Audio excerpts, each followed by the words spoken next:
Jesus in the synagogue. This is a synagogue, and I would like to give you the reading and place what happened there into the synagogue. Something that you have heard yesterday in Nazareth. Remember, generally, we read that Jesus was preaching in the synagogues. Are you okay with this? Are you okay that Jesus was not preaching in churches? Okay, all right, okay, fine. Okay, why wasn't he preaching in churches? Because he was not a Christian. No, I'm kidding. I'm just kidding you.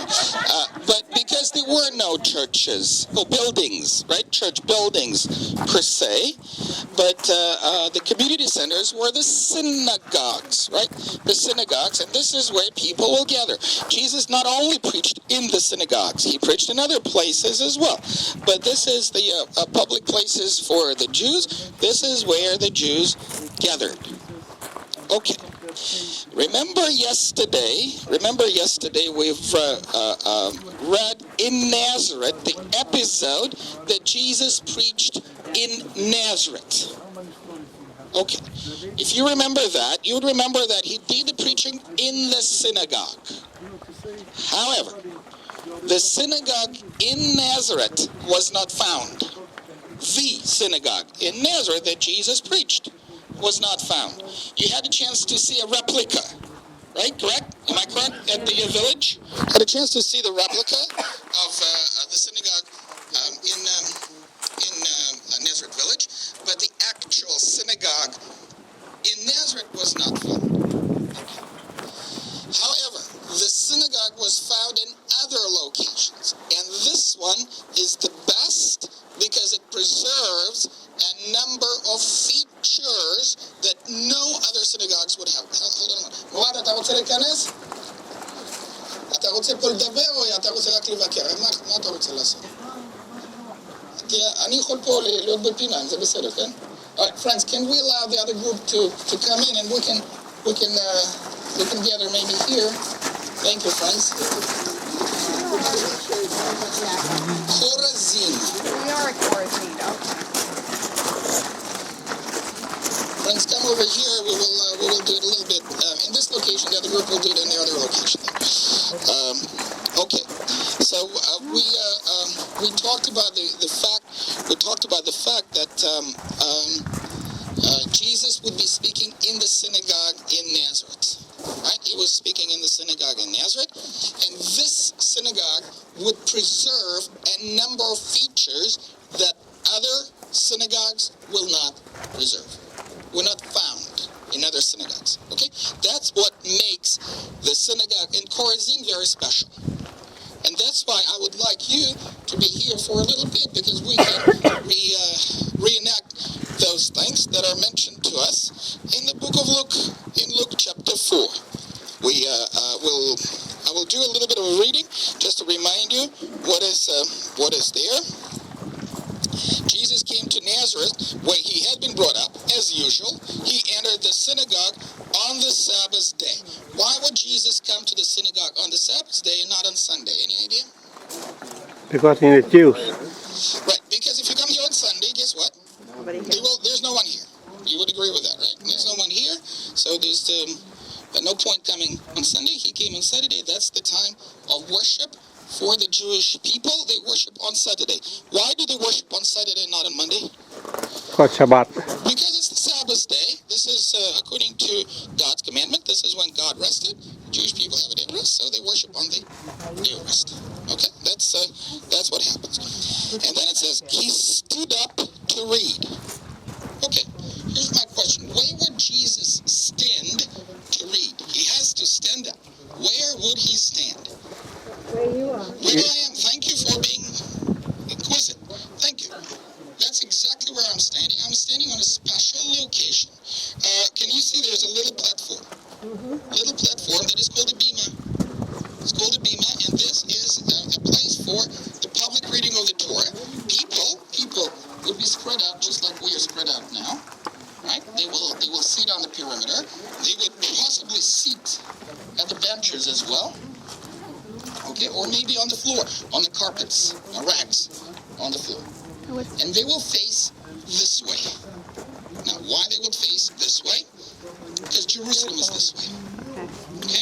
So they will be facing Jerusalem, the entry. They will face the entry. This special seat right here.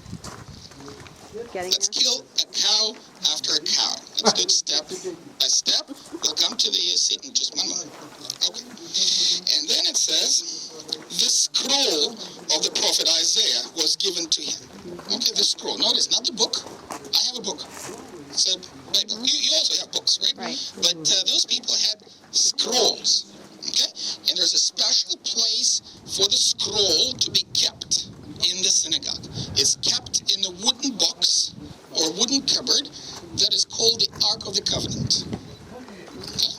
It's not the Ark of the Covenant that Moses had, but it's a Ark of the Covenant, a box where the Torah scroll is kept. In this synagogue, they found the place where the Ark of the Covenant was located, and that's between the two columns. Can you see the column right here? Right, there's a decorative column right there, and Yan is sitting at the other location where another column was standing. Okay, between those two decorative columns was the wooden box. Okay, and inside the wooden box was the scroll of the Bible. Okay, and then it says, the scroll was given to him. Then he found the place in the Bible, he read it, and then he rolled up the scroll, gave it back to the attendant, and sat down. Now, why do we need an attendant? Anybody knows the Greek word for attendant? Deacon. Why do we need a deacon in the synagogue? Well, for precisely the reason that we are having not the books, but the scrolls. You see, in the book, it's very easy for me to flip the pages and find what I would like to read, chapter or verse that I would like to read. By the way, can I also remind you, there were no chapters or verses in those days. Okay, well, just one text without breaks. Okay, because the breaks are somewhat artificial later on. So, but at this rate or this way or another, there is no pages. So it's difficult to find. Remember which quote Jesus gave here? Isaiah. He gave the quote from Isaiah. So Isaiah was probably somewhere in the middle of the scroll, and it would take me a long time to do what? To find it. Yeah. For that reason, I need a deacon. Okay? And the deacon will prepare the scroll for us before. The deacon will prepare the scroll for us before, and he will keep it open on the passage that we would like to relate to. How would deacon know what Jesus wanted to read? Any idea?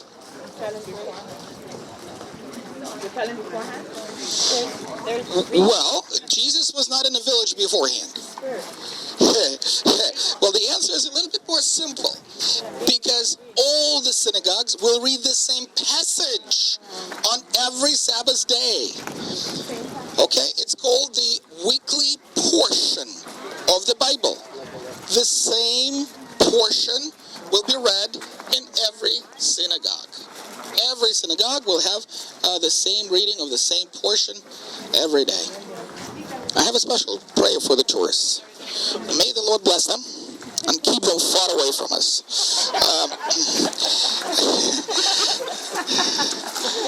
You can hear me. Well, that's a good thing. I don't know if I can keep your attention, but okay. Thank you guys. Thank you guys for that, despite of distraction a little bit. But in other words, are you familiar sometimes with Lutheran churches, Anglican churches, Episcopalian churches, and Baptist churches as well? You will have a board, and on this board, you'll have an announcement. What will be read next week? From the Old Testament, from the New Testament, so you will know what would be preached or teached next session, right? Next assembly. All right, and that has been taken from the Jewish practice of the weekly reading of the Torah. The Bible was divided into 54 sections. Why 54 sections? Because there are 54 Sabbath days in a year. Okay, so they will break it into the portions. And this is what it's called, the weekly Torah portion. And most likely they will read something from the Torah. Now, by the way, Torah, what is it? 5 books. First five books of Moses. That's called the Torah in Hebrew. Okay? The Hebrew scriptures or the Old Testament Bible is called Tanakh, which is an acronym for Torah, which is 5 books. N stands for Nevi'im, the prophets, and He stands for writings, Ketuvim. Te, ne, ke. Tanakh. All right? That's an acronym for the Old Testament scriptures. Okay. So Jesus would know what would be read on that day. So he would read from the portion that everybody will be prepared. There's another reason for that, folks. Can you imagine that people in the days of Jesus, the commoners, the common folks that would come to the synagogue, did not have a Bible at home? Okay, how many copies of the Bibles do you have? Who has more than 5? Do you know how blessed you are? Because people back in the days of Jesus did not have a single one. But there was a copy here in the synagogue. Now, why wouldn't they have no copies of the Bible? Any idea? Most people couldn't read. It's too expensive. It's handwritten. It's all handwritten, no print. Okay? So that's why it's extremely expensive. People that have money for that. Okay? So that's why they would come to the Bible study here to the synagogue.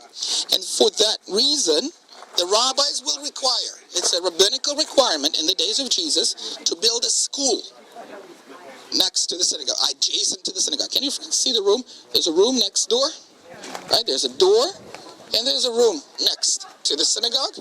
It's a house of midrash, Beit Midrash, the house of study. The house of study, because this is where the kids were studying. Keith was talking about, yes, here we go. Keith was talking today about, in the devotion about 12 years old. Remember? Do you remember that? What happens at they're 12 years old? Bar mitzvah. Bar mitzvah. Okay? And so kids will study there in this school. But not only kids, also the adults. Okay? So that's why we think that the people in the days of Jesus, simple people, simple commoners, they were literate. They knew how to read and write.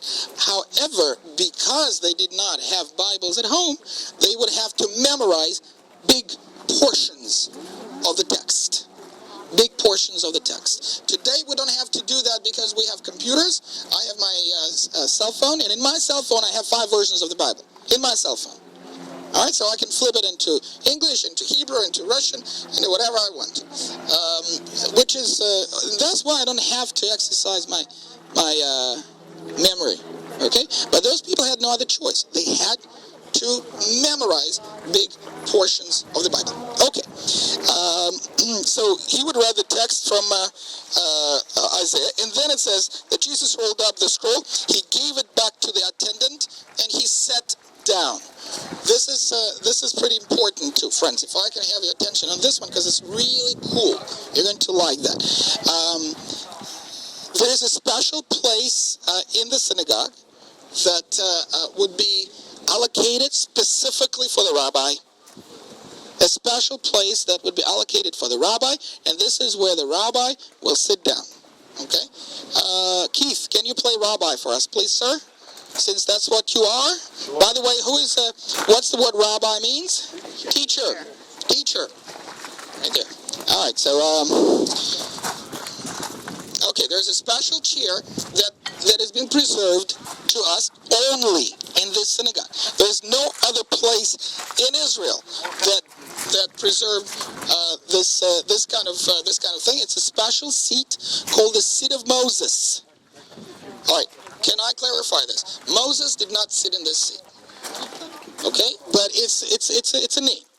Seat of Moses as a seat of honor seat of honor for the rabbi. All right, let's check Rabbi Keith whether he is feeling comfortable in this seat. Let's do that and ask him, Keith, do you feel comfortable sitting in this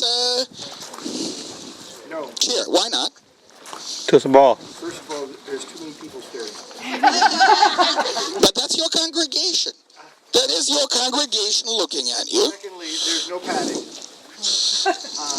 And thirdly, the idea that, not this one, because I know that this is a replica, but this is where Jesus said they couldn't come. Well, however, there was probably like some kind of a comfort there in those days that did not survive. Okay, kind of padding maybe. Was it some kind of a canopy, a little roof, a little cover on the top? Okay, it just didn't survive.